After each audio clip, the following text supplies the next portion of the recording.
fans with us today. He is one of the baddest no prep stick shift drivers with one of the fastest first to third shifts in the game.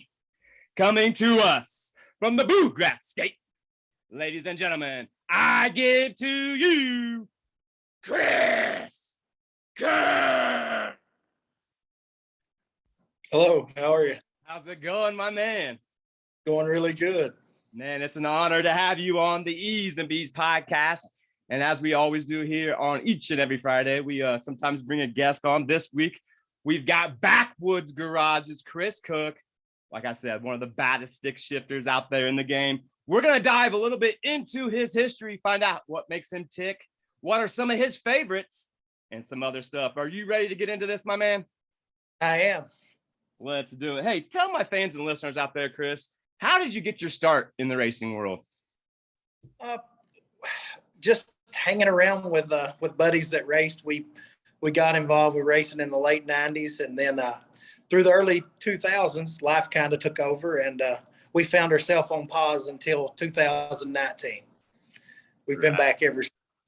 And been running strong ever since, we might add. Well, I know I keep up with you as much as possible. Of course, there's so much going on in the racing world. But I got to ask you one of these things I've always wondered.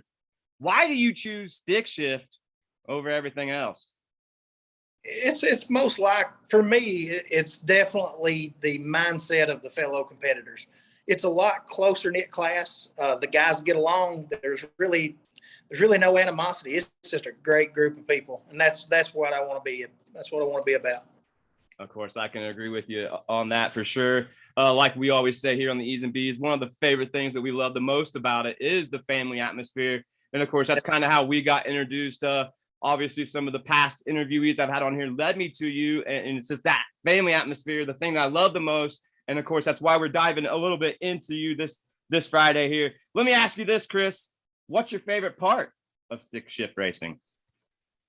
You know, it's most likely with stick shift, you never know what's going to happen. You know, you could miss a gear.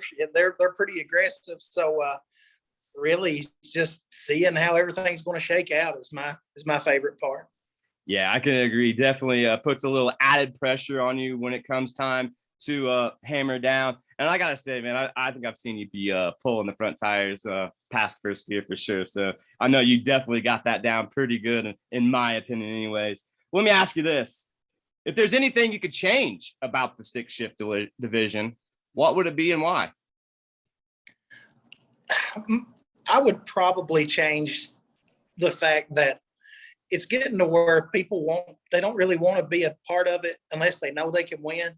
But it's definitely a class that a car that shouldn't win can win. So I'd like to see the participation grow for sure.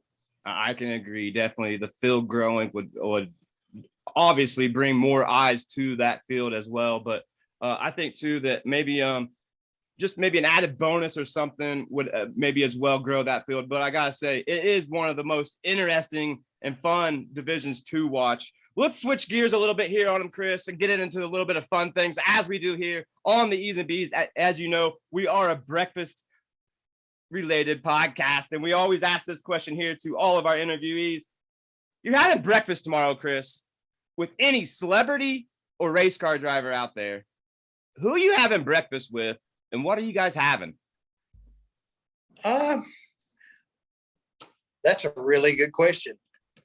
I would probably Billy Glidden, and I would say with pancakes. Nice. Pancakes with Billy. I would love to be a fly on the wall just to hear some conversations there. Very, very good stuff. How about this one? If you could be anything other than a race car driver, what you are now, what would you be and why? Wow.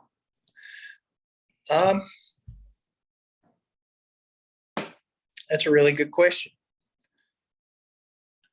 I would say something in the medical field. Research, most likely. Awesome. We are always in need of that. That's for sure. A field that will never go away. Very, very awesome stuff there, Chris. All right, just a couple more. We'll get back to the racing ones here in just a second. How about this one? if you could have any superpower, what would it be?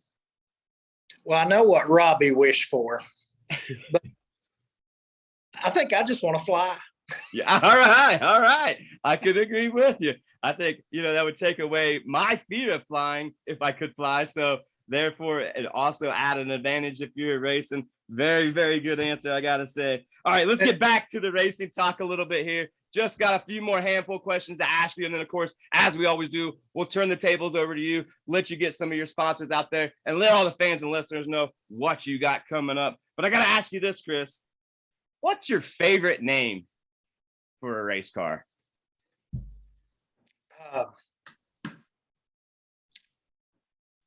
I don't know. We've been calling my car Jigsaw, and kind of from the Saw series, but I don't know if it's necessarily my favorite, but I like it pretty well. Yeah, there's definitely a whole plethora of names out there to choose from.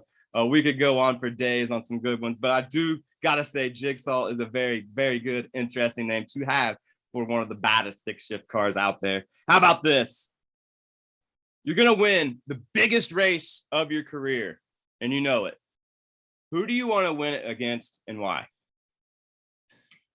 It would have to be Robbie Dollar, but there's not better people in the game than the Dollar, so that would definitely be who I'd choose. I agree with you. As you know, we had Robbie and Robert on here just a while back, and of course, it seems like a mirror image interview, in my opinion, as they say the same for you. I love seeing the competition. As we know, it obviously heated up just a couple weeks back, but going forward, we'll talk about what you guys got going on. How about this one? Chris, do you prefer the front, the back, or the street? Probably back, street, front would be the order for me. Front would definitely be the least favorite.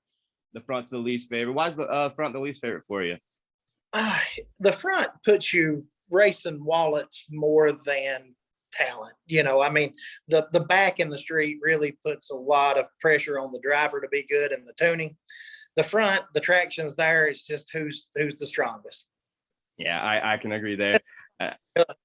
Yeah, I can agree too, and saying that the street as well is the complete equalizer, as you all know that anybody can win there. All right, just a couple more for you here before I turn it over. How about a fun one, Chris? If you could have baseball walk-up style music every time you pulled to the line, what song would you have?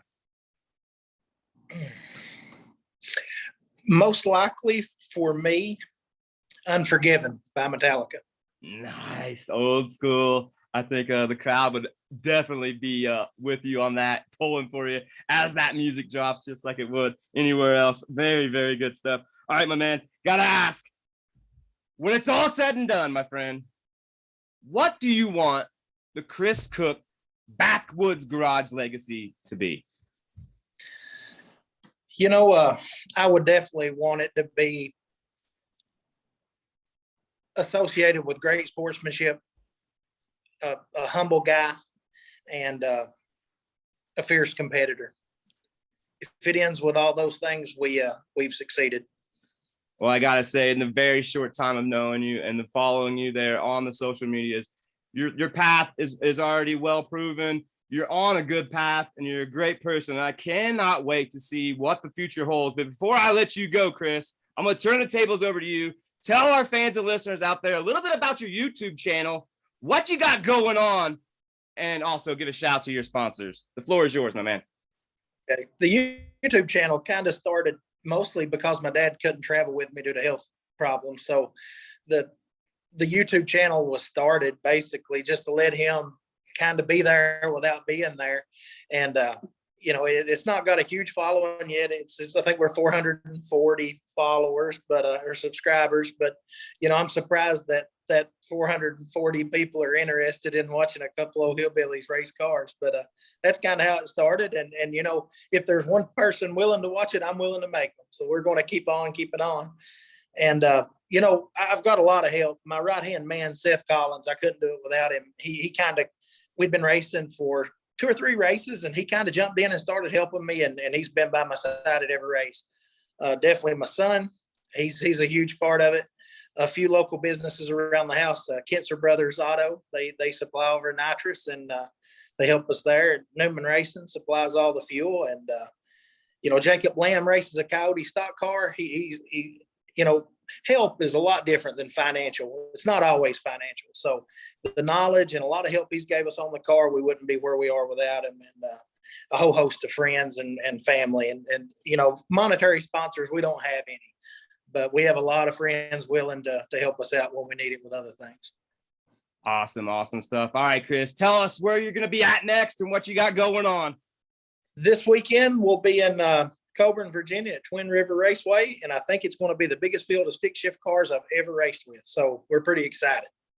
All right, fans, you heard it first. Check him out on YouTube. That's Backwoods Garage, or find him this weekend. One of the baddest stick shift drivers, and he owes Robbie Dollar one in the game. Ladies and gentlemen, from the Bluegrass State, it's Chris Kerr.